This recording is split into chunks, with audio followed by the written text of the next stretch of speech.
Senate निवडणुकीमध्ये युवा सेनेनं 7 जागा जिंकल्याचं पाहायला मिळत आहे आणि खुल्या प्रवर्गातील 5 जागांवर सुद्धा युवा सेनेनंच आघाडी मारल्याचं दिसून येत आहे।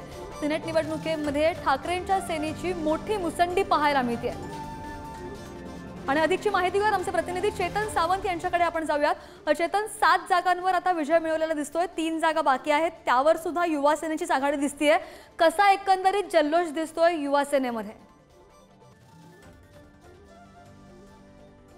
श्रद्धा, 7 ते 7:30 वाजेपर्यंत बहुतेक पिक्चर क्लिअर होईल की किती उमेदवार युवा सेनेचे हे आघाडीवर आहेत हे आपल्याला कळेल। आतापर्यंत जी माहिती आपल्यापर्यंत आली आहे त्यामध्ये 7 जागेंवर युवा सेनेचे उमेदवार हे आघाडीवर आहे। खरं तर 5 उमेदवार हे विजयी आहेत आणि ओपन कॅटेगरीची आता मतमोजणी सुरू आहे, यामध्ये 2 उमेदवार हे आघाडीवर आहे। यापूर्वी मी याची माहिती देखील दिली आहे, तरी देखील आपण पाहू शकतो आता मुंबई विद्यापीठाच्या बाहेर आपल्या सोबत विजयी उमेदवार आहे युवा सेनेचे, आपण त्यांच्याकडनं जाणून घेणार आहे। आता खुल्या गटाचं सुरू आहे मतमोजणी, काय वाटतं आतापर्यंत 2 उमेदवार आघाडीवर आहे, पुढे येणाऱ्या 3 उमेदवारांबद्दल काय माहिती आहे? आपण बघत असाल तर सकाळपासून मतमोजणी सुरू आहे आणि मला वाटतं दुपारनंतर जवळजवळ आमच्या राखीव प्रवर्गातील 5 उमेदवारांचा विजय निश्चित झालेला होता आणि आता खुल्या प्रवर्गातील 2 जणांचा विजय निश्चित झालेला आहे आणि उरलेले 3 आहेत ते देखील घवघवीत मतांनी निवडून येतील हा आम्हाला विश्वास आहे। काय वाटतं, स्थगिती देण्यात आली होती, तारखा बदलण्यात येत होत्या, म्हणजे निवडणूक होऊ नये याच्यासाठी आपण पाहिजे तर प्रयत्न वारंवार सुरू होते, अशी तक्रार देखील आदित्य ठाकरे पत्रकार परिषदेत वारंवार करताना आपल्याला पाहायला भेटतं। एवढं करून सुद्धा युवा सेनेचे 7 उमेदवार आघाडीवर आहे, काय वाटतं? मला असं वाटतं की मिंदे गटाने पुरेपूर प्रयत्न केला होता की मुंबई विद्यापीठाची निवडणूकच लागू नये, ती पुढे ढकलली जावी। शासनाने देखील असाच प्रयत्न केला होता, परंतु मला असं वाटतं की कुठेतरी न्याय व्यवस्थेने आम्हाला न्याय दिलेला आहे।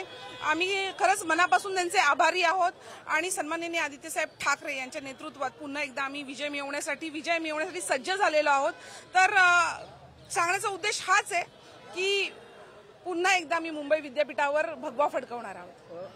उरलेल्या 3 उमेदवारांच्या बाबतीत काय सांगता येईल, कारण का आपण पाहिलं आहे तर मतदान जे झालं आहे ते 7,200 एवढ्या मतदारांनी मतदान केलं। आपलं रजिस्ट्रेशन 28 सदस्य नोंदणी होती, 28,000 पर्यंत होती, मात्र तरी देखील ती 13,405 पर्यंत आलेली होती, त्यातून देखील 7,200 मतदान झालंय। हा आकडा पाहता काय वाटतंय, पुढील 3 उमेदवारांबद्दल काय वाटतं? हे बघा, सुरुवातीपासूनच आमचे जे शिवसैनिक होते, युवा सैनिक होते, यांनी प्रचंड मेहनत घेतली होती।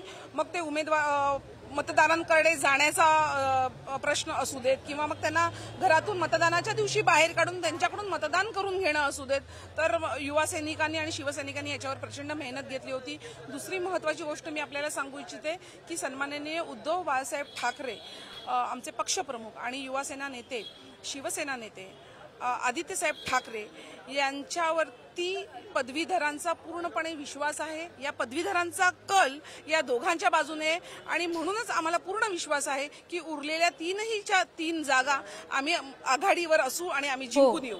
चेतन, तुमची पहिलीच टर्म आहे सिनेटमध्ये, मात्र त्यामध्ये पण कार्यकाळ हा कमी भेटलाय, काय वाटतं या कमी कार्यकाळीत कामाची छाप कशी पडेल? या कमी कार्यकाळीमध्येच आम्ही बरोबर, नक्की चेतन, ताजे अपडेट्स घेत राहू आणि 7 उमेदवार विजय झाल्याचं पाहायला मिळतंय, 3 आणखीनही त्यांची मतमोजणी चालू आहे आणि हे सगळे अपडेट्स पुढारी न्यूज तुमच्यापर्यंत पोहोचवत राहील।